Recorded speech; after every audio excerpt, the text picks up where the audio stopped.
আমি শুয়েছিলাম, হঠাৎ করে ঘুমটা ভেঙে গেল। আমার পাশে বাপ্পিকে পেলাম না। ঘরের দিকে তাকালাম, দেখলাম রাত 2টা 20, মানে গভীর রাত। হয়তো বাপ্পি বাথরুমে গেছে। ভাবতে না ভাবতেই বাপ্পি রুমে আসলো। আমাকে খাটের উপর বসা অবস্থায় দেখে বাপ্পি ঘাবড়ে গেল। কি ব্যাপার, তুমি ঘুমাওনি? আমি বললাম, ঘুমিয়েই তো ছিলাম, হঠাৎ ঘুমটা ভাঙলো আর তোমাকে পেলাম না। কোথায় গিয়েছিলে তুমি? বাপ্পি আমার দিকে তাকিয়ে একটা মুচকি হেসে শুয়ে পড়ল। এটা বাপ্পির স্বভাব, সব প্রশ্নের উত্তর দেয় না। বরাবরের মতো আমার এই প্রশ্নটাও সে এড়িয়ে গেল। আমারও ভীষণ রকম প্রস্রাবের চাপ পড়ায় আমি বাথরুমের দিকে গেলাম। বাথরুমে এসে দেখি ভেতর থেকে দরজা লাগানো। কি ব্যাপার, এত রাতে বাথরুমে কে? ভেতর থেকে গোসলের শব্দ শুনতে পেলাম। আমার টেনশন বেড়ে গেল। এত রাতে গোসল করছে কে? আমার শ্বশুর বুড়ো মানুষ, আমার শাশুড়ি এজমা রোগী, তারা নিশ্চয়ই এত রাতে গোসল করবে না। তাহলে গোসলটা করছে কে? এই ঘরে আরেকজন আছেন, তিনি হচ্ছেন বড় ভাবি। কিন্তু উনি কেন এত রাতে গোসল করবে? ওনার স্বামী তো থাকে বিদেশে, ওনার তো এত রাতে গোসল করার কথা না। কৌতূহলবশত দরজার ফাঁক দিয়ে একটু দেখার চেষ্টা করলাম। যা দেখলাম তা তো নিজের চোখে বিশ্বাস করতে পারছি না। বড় ভাবি গোসল করছে। তাহলে কি একটু আগে বাপ্পি বড় ভাবির রুম থেকে আমার রুমে গেল? লোকে যা বলে তা কি সত্যি? নতুন নতুন বিয়ে করে এই সংসারে আসার পর অনেকেই আমাকে বলেছিল বাপ্পির সাথে তার বড় ভাবির একটা অবৈধ সম্পর্ক রয়েছে। কথাটা আমি প্রথম তেমন বিশ্বাস করতাম না। এখন কেমন যেন বাপ্পিকে সন্দেহ হয়। নানা প্রশ্নের মধ্যে ঘুরপাক খাচ্ছে। হঠাৎ ভেতর থেকে গোসলের শব্দটা থেমে গেল। বুঝতে পারলাম বড় ভাবি এখন বের হবেন। এই অবস্থায় সামনাসামনি আমাকে দেখলে কতটুকু লজ্জা পাবে আমি জানি না, কিন্তু ওনার এমন পাপী চেহারা দেখলে আমি নিজেই লজ্জা সংবরণ করতে পারবো না। তাই আমি আড়ালে চলে গেলাম। আড়াল থেকে দেখলাম ভাবি মনের সুখে গান গাইতে গাইতে বাথরুম থেকে বের হয়ে যাচ্ছে। তার মনে অনেক সুখ, হবে নাই বা কেন? দেহের চাহিদা তো দেবরকে দিয়ে মিটিয়ে নিতে পারছেন। ভাবি চলে যাওয়ার পর আমি বাথরুমে ঢুকলাম। রুমে এসে দেখলাম বাপ্পি ঘুমিয়ে পড়েছে। দেখে মনে হচ্ছে ক্লান্ত, পরিশ্রান্ত। প্রচুর পরিশ্রম করলে মানুষের যেমন ঘুম হয় ঠিক একই রকম ঘুম বাপ্পিরও হচ্ছে। হওয়ারই কথা, কারণ একটু আগে ভাবির সাথে পরিশ্রম করে এসেছে, তাই এমন অঘরে ঘুমাচ্ছে। এখন তার পাশে শুতে আমার ঘৃণা হচ্ছে। নাপাক শরীর নিয়ে বিছানায় উঠেছে। এখন আমি কি করব? ফজর উঠে নামাজ পড়তে হবে। আমার শ্বশুর শাশুড়ির কড়া নির্দেশ 5 ওয়াক্ত নামাজ যেন আদায় করি। কিন্তু তারা কি জানি তাদের ঘরে প্রবাসী বড় ভাইয়ের বউয়ের সাথে দেবরের পরকীয়া সম্পর্কের কথা? কিছুই করার নেই, ওরা দেবর ভাবি মজা করার পর গোসল করবে, আর আমি কিছু না করেও আমার গোসল করতে হবে। এক প্রকার অনিচ্ছা সত্ত্বেও তার পাশে শুয়ে পড়লাম। পরের দিন সকালবেলা আমার শ্বশুর শাশুড়ি ড্রয়িং রুমে বসে আছে। আমাকে আমার শাশুড়ি ডাক দিলেন, ছোট বৌমা, ছোট বৌমা, একটু এদিকে আসো। আমি গিয়েই আমার শ্বশুর শাশুড়িকে সালাম দিলাম, আসসালামু আলাইকুম। আমার শ্বশুর শাশুড়ি ওয়ালাইকুম সালাম বলে সালামের জবাব দিল। আমার শাশুড়ি বলল, কি ব্যাপার বৌমা, আজকে ফজরের নামাজ পড়তে ওঠোনি কেন? আমি এর কোনো সদুত্তর দিতে পারলাম না। আমি কিভাবে উত্তর দেব? আমি কিভাবে বলবো গত রাতে আপনার বড় ছেলের বউয়ের সাথে আপনার ছোট ছেলের অবৈধ সম্পর্ক হাতে নাতে ধরার পর আমার যে সারা রাত ঘুম হয়নি আর ফজর ওয়াক্তে আমি টের পাইনি, সে কথা কিভাবে আমি আমার শ্বশুর শাশুড়িকে বলবো? আমার শাশুড়ি আমাকে ধমকের স্বরে বলল, কি ব্যাপার, কিছু বলছো না যে? আমি বললাম, মা, আমি ঘুমের ঘরে টের পাইনি। আমার শ্বশুর বলল, নিশ্চয়ই শয়তানের আসর করেছিল তোমাকে, ঘুম থেকে উঠতে দেয়নি। এজন্য বলি বৌমা, ঘুমানোর সময় ঘুমের দোয়া পড়ে ঘুমাবে, তাহলে আর কোনো শয়তান তোমার নামাজের ব্যাঘাত ঘটাতে পারবে না। আমার শ্বশুরের মুখে কথাগুলো শুনে আমি মনে মনে ভাবলাম, আমার শ্বশুর শাশুড়ি কতটা ফরহেজগার মানুষ। তাদের পেটে আমার স্বামীর মতো এমন চরিত্রহীন সন্তান ধরল কিভাবে? আমি চুপচাপ দাঁড়িয়ে কথাগুলো ভাবছিলাম। আমার শাশুড়ি বলল, যাও বৌমা, আজ রাত থেকে তাড়াতাড়ি ঘুমিয়ে পড়বে, যেন ফজরের ওয়াক্তে উঠে ফজরের নামাজটা কায়েম করতে পারো। আমি আর কোনো কথা না বাড়িয়ে ইনশাল্লাহ বলে ওখান থেকে চলে আসলাম। যথারীতি আজ রাতে আমি তাড়াতাড়ি ঘুমানোর জন্য বিছানায় আসলাম। আমার স্বামী আগে থেকে বিছানায় শুয়ে আছে। আমাকে দেখে বাপ্পি বলল, তাড়াতাড়ি শুয়ে পড়ো। বাপ্পির মুখে এমন কথা শুনে আমি মনে মনে ভাবলাম, আমাকে তাড়াতাড়ি ঘুম পাড়িয়ে নিতে পারলেই তো তোমার সুবিধা। আমাকে ঘুমিয়ে রেখে তুমি আর ভাবি পরকীয়া মত্ত হতে পারবে। নিজের সুবিধার জন্য আমাকে তাড়াতাড়ি ঘুমাতে বলছে, আজকে একেবারে হাতে নাতে ধরবো। তাই আমি তার পাশে ঘুমানোর ভান করে শুয়ে পড়লাম। ঘুমানোর ভান করলেও ঘুম যে আমার আসছে না, তাই এপাশ ওপাশ করতে লাগলাম। কিছুক্ষণ পরে বাপ্পি আমাকে বলল, কি ব্যাপার, এখনো ঘুমাওনি? এভাবে গড়াগড়ি করছো কেন? আমি বললাম, তোমার ঘুমানোর দরকার, তুমি ঘুমিয়ে পড়ো। বাপ্পি বলল, গতকালকের মতো আজকেও ফজরের নামাজ কাজা করিও না। আমি বললাম, আমার কথা বাদ দিয়ে নিজের আমলনামা ঠিক করো। আমার মুখে এমন কথা শুনে বাপ্পি বুঝতে পারলো আমি গায়ে পড়ে ঝগড়া করতে চাচ্ছি। তাই বাপ্পি কথা না বাড়িয়ে অন্য পাশে শুয়ে পড়ল। আমি এপাশ ওপাশ করতে করতে কখন যে গভীর রাত হয়ে গেল টেরই পেলাম না। হঠাৎ ঘুম ভাঙতেই দেখলাম বাপ্পি আমার পাশে নেই। আমি শোয়া থেকে উঠে বসলাম। তিরতির করে আমার শরীর কাঁপতে লাগলো। এখন যদি ভাবির রুমে যায় তাহলে হাতে নাতে ধরতে পারবো। আমি কি একা একা গিয়ে ধরবো, নাকি আমার শ্বশুর শাশুড়িকে ডেকে ধরিয়ে দেব, ওনাদেরকে দেখিয়ে দেব ওনাদের মতো আলেমের পেটে কিরকম জালেম ধরেছে। 7-5 ভাবতে ভাবতে বিছানা থেকে নামতে যাব, এমন সময় বাপ্পি রুমে এসে হাজির। আমি কথা না বলে পাশ কাটিয়ে ভাবির অবস্থা দেখার জন্য চলে গেলাম। বাথরুমের সামনে আসতে প্রতিদিনের মতো খেয়াল করলাম ভাবি ভেতরে গোসল করছে। আমার আর বুঝতে বাকি রইল না, দেবর ভাবি আকাম করার পর এখন গোসল করছে। গতকালকে ছাড় দিয়েছি, কিন্তু আজকে ছেড়ে দেব না। প্রতিদিন রাতে দেবর ভাবি আকাম করে গোসল করবে। এটা যদি এখনই লাগাম না টানি তাহলে রাতের পর রাত ওরা পাপ করে যাবে।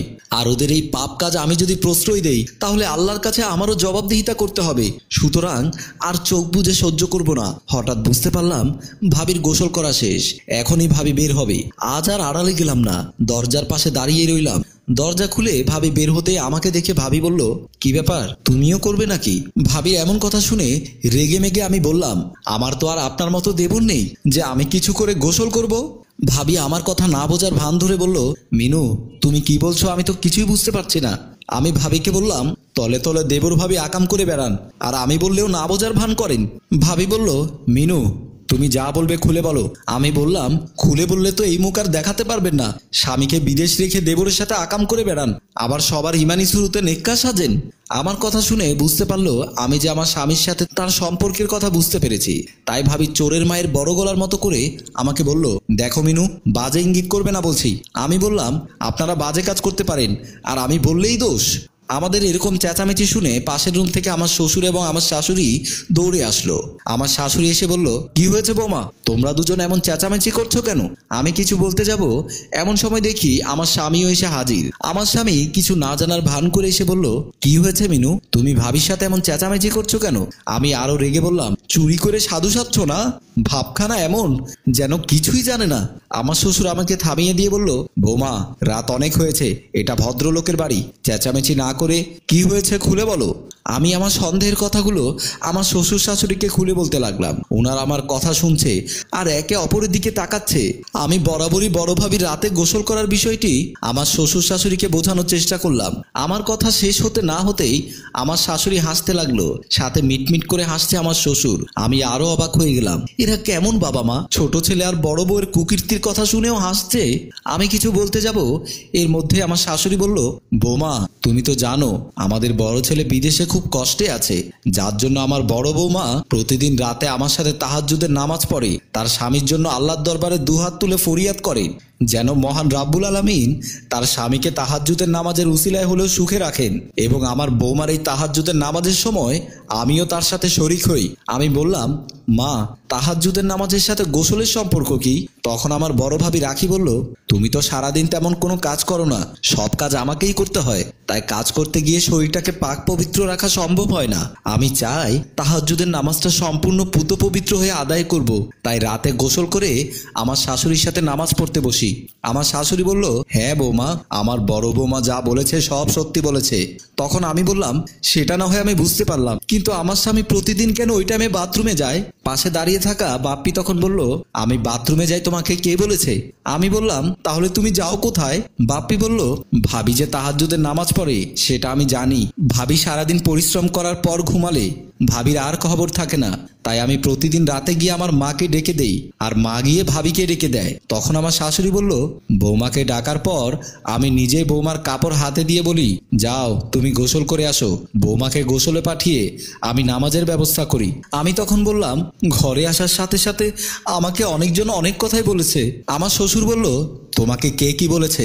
আমি বললাম, পাশের বাসার ভাবিরা বলেছে বাপ্পির সাথে নাকি তার বড় ভাবির সাথে অবৈধ সম্পর্ক রয়েছে। আমার শ্বশুর বলল, বোমা গ্রাম বাংলার মেয়েদের এই একটাই সমস্যা, ওরা ঘরের ভাত খেয়ে পরের মহিষ তারায়, ওসব কথা বিশ্বাস করো না। তখন আমি বললাম, সবার কথা বাদই দিলাম, বাপ্পির বন্ধু হেলাল শিকদারের কথা আমি কিভাবে ফেলবো?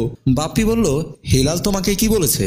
আমি বললাম, সেদিন আমি সিঁড়ি বেয়ে নামছিলাম, আমাকে দেখে হেলাল বলল, ভাবি চোখ কান খোলা রাখবেন। আমি বললাম, কেন ভাই কি হয়েছে? হেলাল শিকদার আমাকে বলল, ভাবি আপনি আমাকে ভুল বুঝবেন না, আপনাকে আমি আমার আপন ছোট বোনের মতো জানি, তাই কথাটা বলতে বাধ্য হলাম।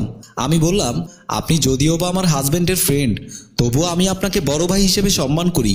কি হয়েছে আমাকে খুলে বলুন। হেলাল আমাকে বলল, দয়া করে কাউকে কিছু বলবেন না, আপনি শুধু একটু বোঝার চেষ্টা করবেন, একটু খেয়াল করলে আপনি বুঝতে পারবেন বাপ্পির সাথে তার বড় ভাবির সাথে একটা সম্পর্ক রয়েছে। হেলালের মুখে বাপ্পির সম্পর্কের এমন কথা শুনে আমি চমকে উঠলাম। সবাই বলে বলুক, আজকে বাপ্পির বন্ধুই আমাকে এই কথা বলেছে, নিশ্চয় কোনো কারণ আছে। মুরব্বীরা তো বলে যা কিছু রটে কিছু না কিছু বটে। আমি হেলাল ভাইকে আর কিছু বুঝতে না দিয়ে বললাম, না ভাইয়া, আমার স্বামী ওরকম মানুষ নয়। হেলাল বলল, ভাবি, আপনি বাপ্পির জীবনে এসেছেন এখনো বেশি দিন হয়নি, আর আমি তার ল্যাংটা কালের বন্ধু। আমার চেয়ে কি আপনি বাপ্পিকে বেশি চিনবেন? যদিও বা কথাটা আমি বিশ্বাস করেছি, কিন্তু হেলালকে আমি বুঝতে দেইনি কথাটা যে আমি বিশ্বাস করেছি, তাই ওখান থেকে চলে আসলাম। আমার কথা শুনে বড় ভাবি বলল, হেলাল তো আমার বিরুদ্ধে উল্টোপাল্টা কথা বলবেই। আমি বললাম, হেলাল ভাই হচ্ছে আপনার ছোট দেবরের বন্ধু, সে কেন আপনার বিরুদ্ধে উল্টোপাল্টা কথা বলবে? ভাবি বলল, কেন বলবে সেটা শোনো তাহলে। একদিন আমি ড্রয়িং রুমে বসে আছি, এমন সময় কলিং বেলের শব্দ শুনেই আমাদের বাসার দরজা খুলে দেখলাম হেলাল শিকদার বাসায় এসেছেন। আমি তাকে দেখে ঘোমটার আড়াল থেকে বললাম, ভাই, আপনি এই সময় কেন আমাদের বাসায় এসেছেন?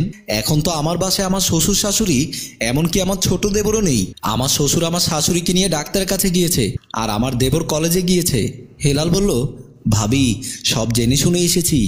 ভাবি, আমি তো আপনার কষ্ট বুঝি। আপনার স্বামী বিদেশে থাকে, আপনার এখনো যৌবন ভরপুর। আপনার এই যৌবনের জ্বালা আপনার ওই হুজুর মার্কা দেবর কখনোই মিটাবে না। তাই আমি সুযোগ বুঝে এসেছি আপনার মনেরও দেহের জ্বালা মিটিয়ে দিতে। আমি বললাম, মুখ সামনে কথা বলো শিকদার, তুমি কি ভেবেছো প্রবাসী সব বইরা খারাপ? হেলাল বলল, ভাবি, আপনার টেনশন করতে হবে না, আমি কাউকে কিছু বলবো না। আমি বললাম, তোমার কাউকে কিছু বলতে হবে না, তুমি যদি এই মুহূর্তে না যাও তাহলে আমি চিৎকার করে সবাইকে বলবো। আমার এমন আচরণ দেখে হেলাল বের হয়ে গেল। তাই হেলালের আমার প্রতি একটা আক্রোশ রয়ে গেছে। সবার কাছে এমন কথা শুনে আমি কিছুটা লজ্জিত হয়ে গেলাম, আর মনে মনে নিজেকে ধিক্কার দিতে লাগলাম। ফেরেশতার মতো স্বামী আর ফরহেজগার বড় ভাবিকে নিয়ে কি আজে বাজে চিন্তায় না আমি করলাম। হ্যালো ভিউয়ার্স, আমাদের এই গল্পটি আপনাদের যদি ভালো লাগে লাইক, কমেন্ট, শেয়ার করে সবাইকে দেখার সুযোগ করে দেবেন। ধন্যবাদ।